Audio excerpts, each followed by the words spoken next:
They yeah. Abi Mia.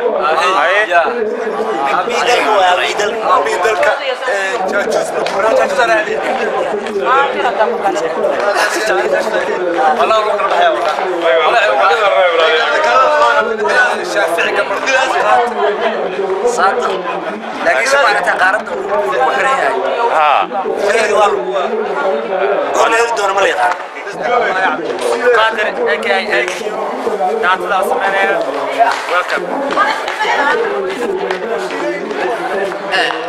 هاي من وين سكرة هاي هلا ما انت هاي فران وحلا فران ورمزين اللي فران قبل كان السوق الرادلو فرا هاي ما انت وما انت بلدقي واحد كان الصومالي مالتي ودك حرية شتي واي هاي كان متهاجم هاي dadkan waa ninka waa daantadu maxallaha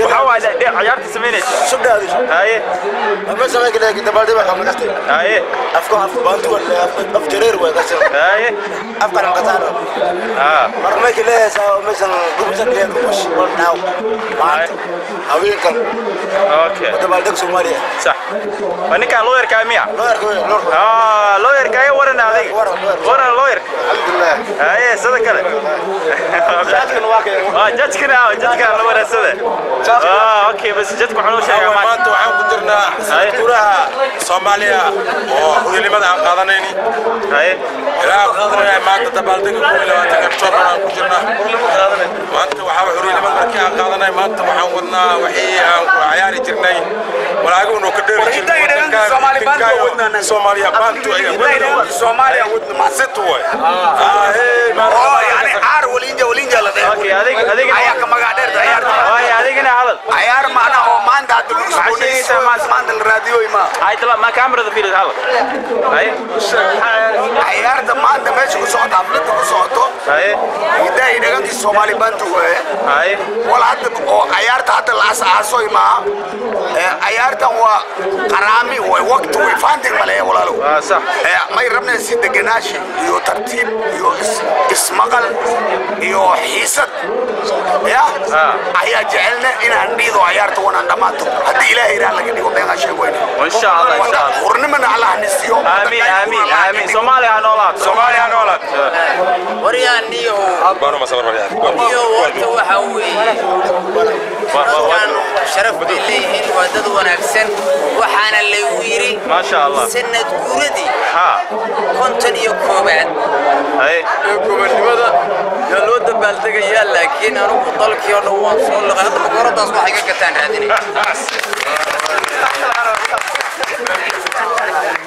هاي dadkii waa khiyaarta meeshan oo isla fadhiya هاي ايوه الله يودلكيغي يغباغل غلاي الله يودلكيغي داينكي كدوري الله يودلانكي تقربي واسين الله يودمنتود توفا كسواري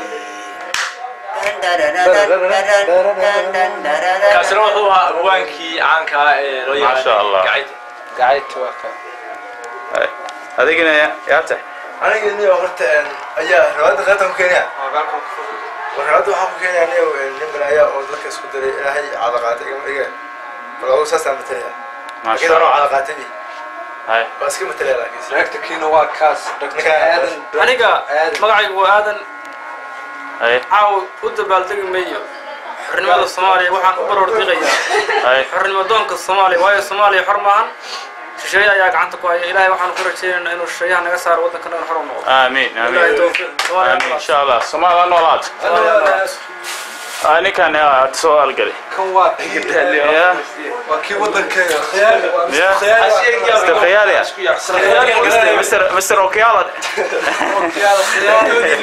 يا ما شاء الله waxa weeyaan horta adeer horta basashan jara هاي كو basbaaskan dubaa برافو biyahan daldalaa سجل barti aan doonaba raaqan ku galaya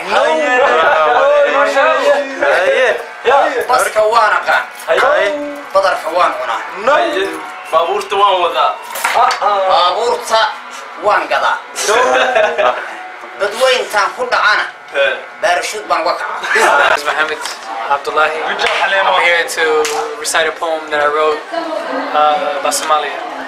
And this is our Independence Day.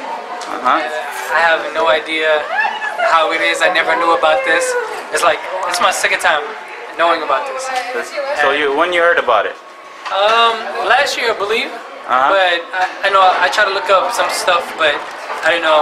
I only know, the only thing I know so far has been found by, like, you know, Independence, about 13 people. SYL. Yes, SYL. And then it grew up from there. And now we're trying to just go back to where it was. And can you tell us a little about your poem, how it's going to affect people, and what kind of impact that will it deliver? Honestly, I just want, I don't know, like, it all depends on how they take it, you know? Okay, I see. I will try to, like, you know, say it as the best way I can to the ears of people. But it all depends on the person's heart if they want to change or not. So my poem is to realize, you know, how it was back then, how it is now, and inshallah how it will be in the future. And the future Allah only knows. Inshallah, inshallah. All right, thank you very much, Mohammed.